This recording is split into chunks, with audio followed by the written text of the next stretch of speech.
ocurrido en el año de 2025, cuando se hizo pública la noticia sobre David Nunes Moreira.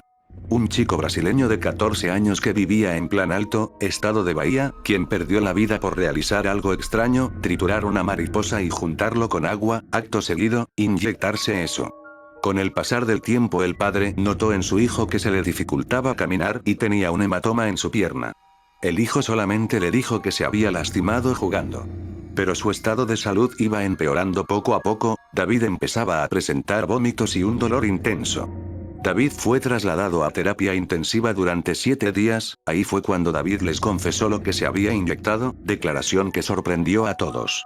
Lamentablemente David perdió la vida después de sufrir un shock séptico. El padre días después encontró la jeringa bajo una almohada. Supuestamente esto venía de un reto viral. Ingrid Escamilla Vargas. Era una mujer proveniente de Puebla, México. Ingrid tenía 25 años en el momento de los hechos. Era licenciada en Administración de Empresas y vivía junto a su pareja Eric Francisco Robledo. Un hombre de 46 años en ese momento. La relación ya llevaba 5 años y con ello, Eric en su relación anterior contaba con antecedentes de violencia, había sido denunciado por su expareja por haber violentado con ella. Eric tenía problemas alcohólicos, cosa que le molestaba a Ingrid, cosa que sería detonante para la relación e incluso su vida. En una discusión, Ingrid cuestionó a Eric por su alcoholismo, a lo que Eric entró en enojo, lo que hizo que éste le quitase la vida. Cuando ocurrió esto trató de deshacerse del crimen y de la víctima, arrojándola al drenaje. Pero no lo consiguió. Después de esto metió todo a una bolsa y Eric lo trató de lanzar a una coladera en la calle. Mientras ocurría todo esto, el hijo de Eric, fruto de su antigua relación, había presenciado todo esto. Eric arrepentido llamó a la madre de su hijo para confesar lo que había hecho. La madre del menor rápidamente llamó a la policía. Cuando estos llegaron encontraron los restos de Ingrid junto a Eric. Eric fue detenido y tras un gran juicio, fue sentenciado a 70 años de prisión.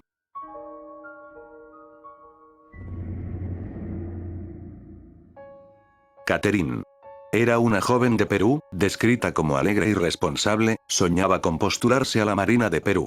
Catherine tenía 18 años y llevaba una relación con Sergio Tarache, de 19.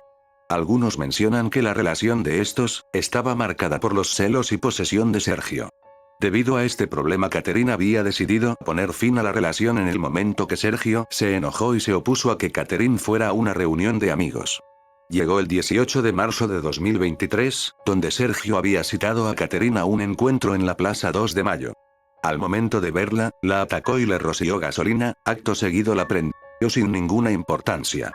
Sergio se dio a la fuga y varias personas cercanas auxiliaron a Catherine llamando a los bomberos.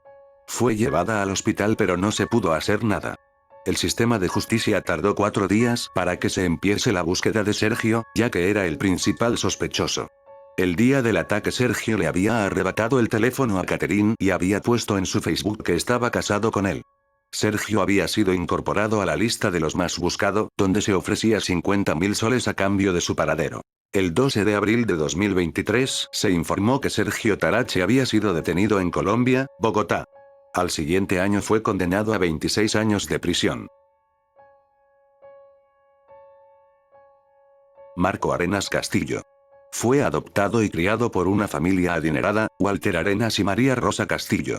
Marco fue criado con una buena calidad de vida y siendo matriculado en los mejores colegios de Lima, Perú.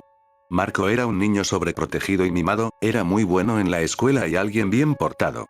Todo cambió cuando fue creciendo e ingresó a la Universidad de Lima, donde reprobaba casi todas las materias, así que decidió salirse de ahí. Sus padres lo matricularon a otra universidad donde estudiaría psicología empresarial, pero al final no resultó y se terminó saliendo. Pero en esos momentos de estudio, conoció a Fernanda, una chica de 17 años. En el año de 2003 estos se convertirían en pareja. Marco contaba con 22 años. En esta relación Fernanda aprovechaba la cantidad grande de dinero que Marco y su familia poseía para su placer, y a Marco le gustaba todo el tiempo que pasaba con Fernanda. Acorde pasaba el tiempo, esta relación se iría más por el camino de la ambición.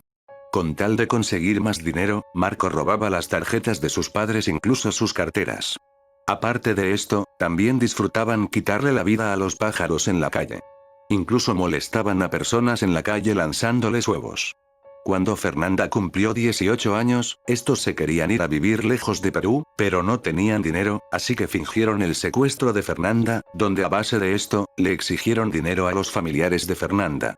A todo esto los padres de Marco tampoco sabían de su paradero. Con el dinero conseguido decidieron irse a Chile. Los padres de Marco habían denunciado la desaparición de su hijo y un tiempo después lograron comunicarse con él por Facebook, donde Marco mencionaba que no tenían dinero para regresar de Chile, así que los padres pagaron todo y lo perdonaron. El tiempo pasaba y Marco seguía con su vida, y los padres optaron a regañarlo con más frecuencia. Hasta el 5 de noviembre de 2013 que los padres estaban regañando a Marco, a lo que este se enojó y en su camioneta se fue de la casa a recoger a Fernanda. A la mañana Marco le contó todo a Fernanda. Al poco tiempo después al parecer habían ideado un plan. Marco fue a donde su madre para supuestamente pedirle perdón. Cuando ella menos lo esperó, Marco le puso una soga en el cuello y accionó hasta que la madre cayó al piso. Fernanda y Marco se la llevaron a la camioneta y después de eso, empezaron a robar joyas y cualquier cosa con valor monetario. A las 2 de la tarde, se dirigieron a Manchay Bajo, donde arrojaron a su madre y le rociaron petróleo. Acto seguido, lo prendieron. La madre de Marco seguía consciente. Los restos fueron hallados el día siguiente y a base de las cámaras de seguridad del lugar, lograron identificar a los culpables. Ambos fueron condenados a 20 años de prisión, se dice que podrían ser liberados el año 2033.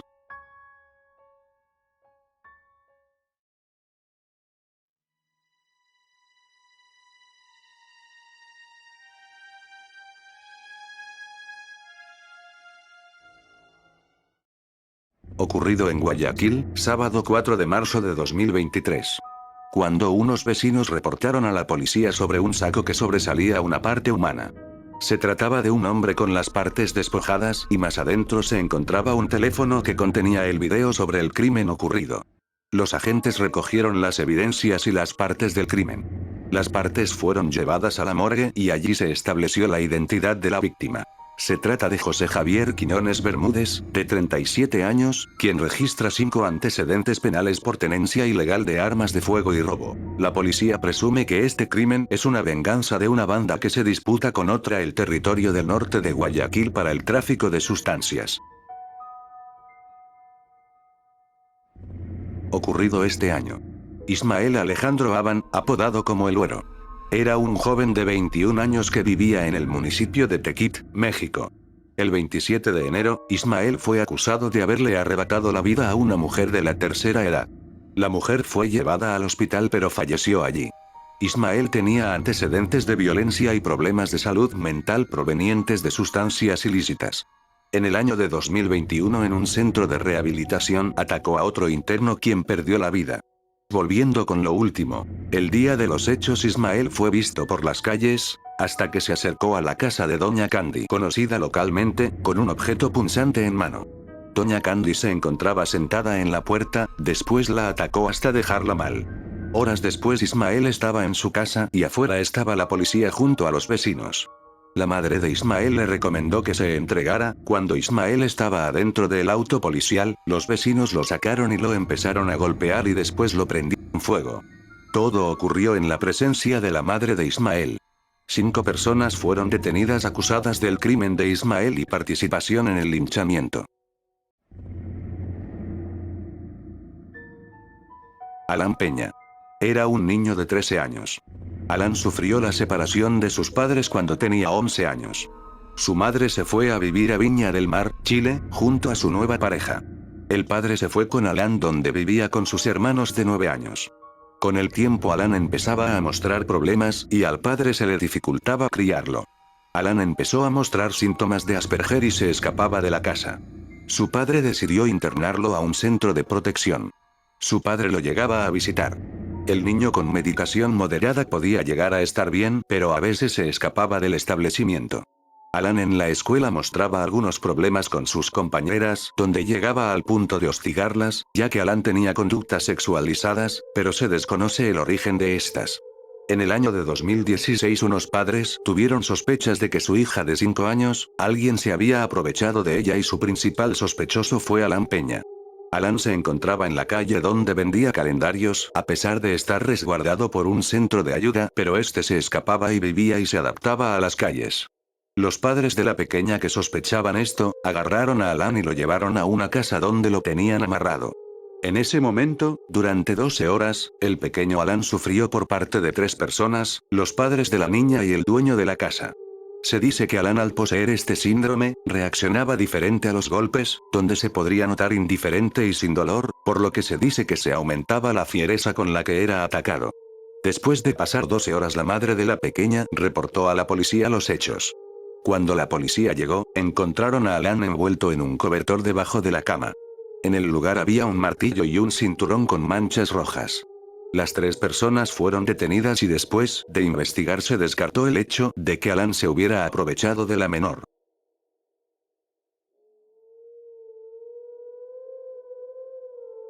Daniel Guerrero Tavares. Conocido como el ebanista. Era un hombre trabajador y tranquilo de Villa Pereira, República Dominicana. Su trabajo era sobre carpintería en su taller, que también era su casa. Sin embargo, su entorno empezaba a cambiar y un grupo de jóvenes solía reunirse a consumir sustancias y tomar alcohol. Daniel trató de denunciar esto, pero no le hicieron caso, las cosas seguían y se ponía cada vez peor, sintiéndose atrapado en un ambiente tenso. Llegó la noche del 15 de septiembre de 2022. Ese día los mismos jóvenes estaban afuera de su taller. Daniel les pidió que se retiraran, pero no hicieron caso, provocando que la discusión escale. Daniel se enojó demasiado, a lo que entró a su casa, agarró un arma de fuego y atacó a los jóvenes. 3 personas perdieron la vida al instante. 3 jóvenes de alrededor de 27 años. El lugar se encontraba tenso y los vecinos tenían miedo. Agentes oficiales llegaron a la casa de Daniel. El enfrentamiento se extendió 7 horas, donde Daniel hirió a 6 agentes, hasta que uno de estos le arrebató la vida a Daniel, acabando con todo.